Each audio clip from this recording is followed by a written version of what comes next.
Okay, back to YouTube. It's been a while. Last summer in June, thanks to my friend Darcy, who is a producer, director, actor, I got to perform services as a director of photography. And with these opportunities, you know, the gratitude that I feel is pretty instrumental. It's pretty awesome to be able to work as a director of photography in the industry and prove that you have what it takes, because I think a lot of us could do it.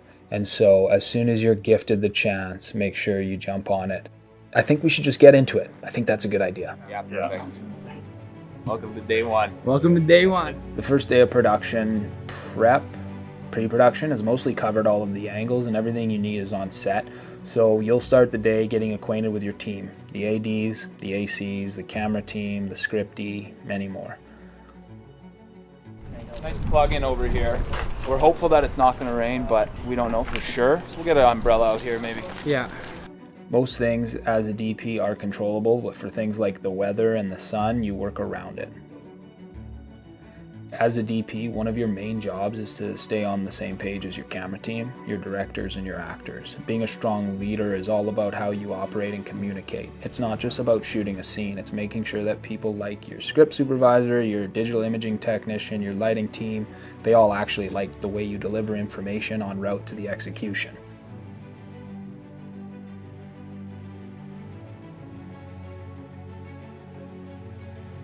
Awesome. Isn't that great? How are you doing? Good. Yeah, this is fun, man.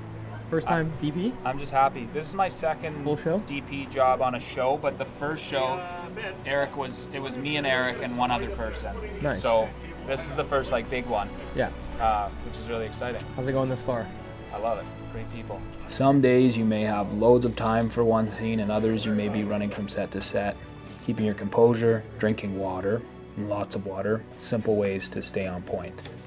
If you're excited about each project and you approach it with gratitude and conviction, the outcome will play in your favor. If you're a good person who's prepared, people who work with you once will want to work with you again. So we're gonna come in over the shoulder, and that's when that'll play. And then we're gonna strip everything, and I'm gonna jump back and do the wide last. And like I said, if you're gifted the job as a DP, you're there for a reason, so don't stress. Look for solutions, don't ponder problems. Trust in the team around you, and you'll be extremely happy of what you can accomplish with very little. Having the opportunity to be a director of photography is a special thing, and I think DPs that share their work with others are invaluable. So I wanted to share a couple of the setups, like I said, starting with a very simple exterior scene and ending with a more intricate restaurant scene.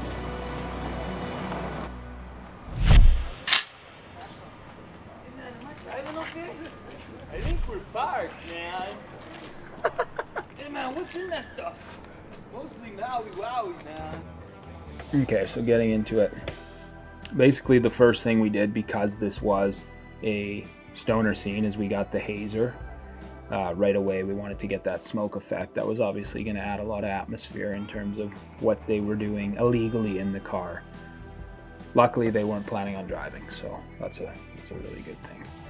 So for this car scene, we had two characters that were getting stoned in the car, and the other two actors had seen the smoke coming out and they thought that it was on fire, so they went to rescue them and found out they were just getting high, which is quite hilarious. So the first thing we did was we talked with our lighting team, and we obviously had to diffuse the sun because this was a very sourcey shot with the sun kind of hitting her on her right side, key side of the face. I wanted the dolly in on this one because we were doing a dolly push in as the window rolled down. And I needed a little extra punch in here, and because we had the haze, I thought it would be a great idea to punch the 600, the Aperture 600 Fresnel through there to give a little sourcey hit off of that haze, and it ended up looking really cool, which, you know, at the time of viewing, viewers might think it's the sun coming through the front window. So it didn't really interrogate our scene too much. It was a nice little added effect. So that was literally the only thing we did, and the final frame looking like this. So the one thing you'll notice with Joy, who's amazing, is that it is a little sourcey on the key side of her face. The reason that I did that was motivated by the fact that they're hotboxing this car. We have quite a sourcey environment. The sun is is clearly hitting her on that side of her face, and on this side we have the shadow side, which is definitely not getting as much kick. And I love this for the reason being that there's two sides to Joy, with the key side being on the side with the chocolate, saucy, more like it's hotter. As you can see, the sun's definitely hitting her on that side of the face. I wanted that to be the metaphor for the, you know, the stoner hotboxing version of Joy. And on the shadow side, obviously more of a reserved, mellowed out level to her face. And so I really like the contrast in that, and it's a super split, just shadow key side, and yeah, a little bit of haze, diffusion, and a 600, and that pulled off this shot. So that's what we had going on there. Nothing crazy, obviously super simple, but a really fun shot. And that was a really fun morning for us. We had a blast.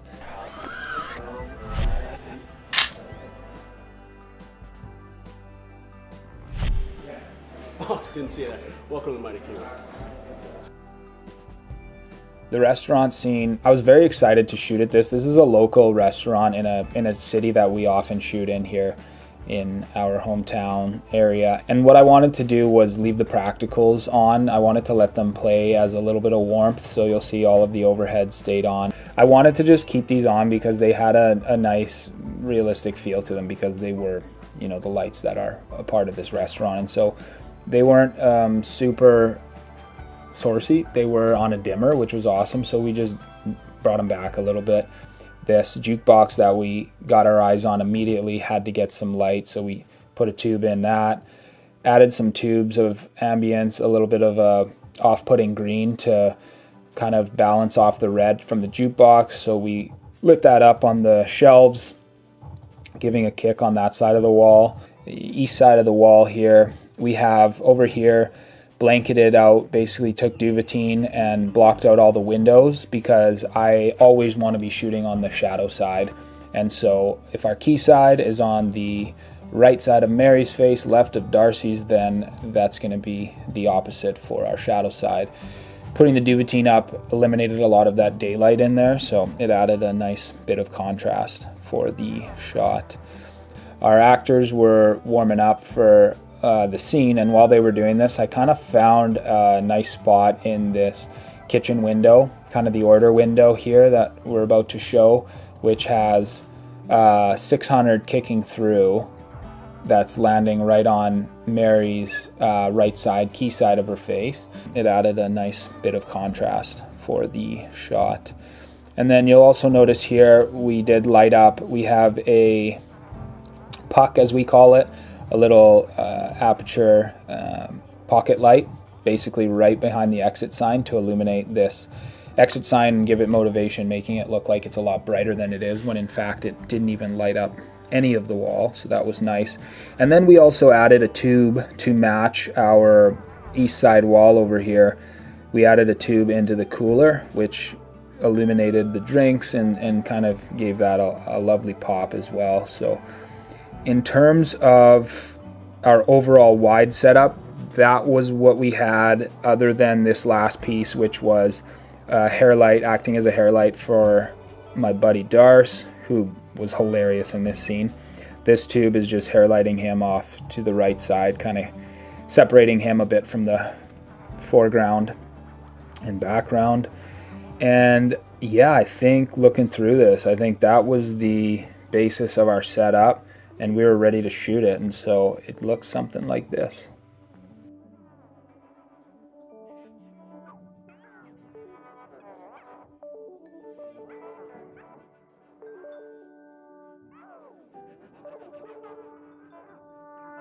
So that was just a quick breakdown of those lighting setups. It wasn't too intricate. I know it can feel overwhelming when you look at a setup and you walk into a new location and you have all these ideas and you have to pin down exactly what will work. But the thing about being a director of photography is that 1,000 things could work. So it's really just about trusting your instinct and having conviction and putting all of your effort into the one idea that you think will convey the story the best. And that'll get you a long way in this industry. Sticking to your idea, like not letting people kind of tell you why it might work a different way, because otherwise you wouldn't get hired. Like, why are you on the job if your conviction isn't worth holding true to? So I think it's a number of things that you have to be mindful of when you're a director of photography, but in the same sense, you know, you're a painter painting a picture, and just focus on the canvas that's in front of you. Don't let your mind wander too much, and, you know, come to a conclusion quickly, because you don't have a lot of time on sets. Come to a conclusion quickly of what you want to do and just run with it. It doesn't have to be on a big TV show, you know. Go and set up your bedroom or whatever you have, whatever's available to you, and make a little story out of that, and practice lighting and see what works and what doesn't. And the more you study and the more you know and the more you go, the better you get. Everything that I do is with the high hopes of bringing value to you, and hoping that YouTube sees that I exist here and gives me a shot at finding a place in the viewers' minds. So thanks for being here, guys. I hope you continue to shoot and grow and learn. Until next time.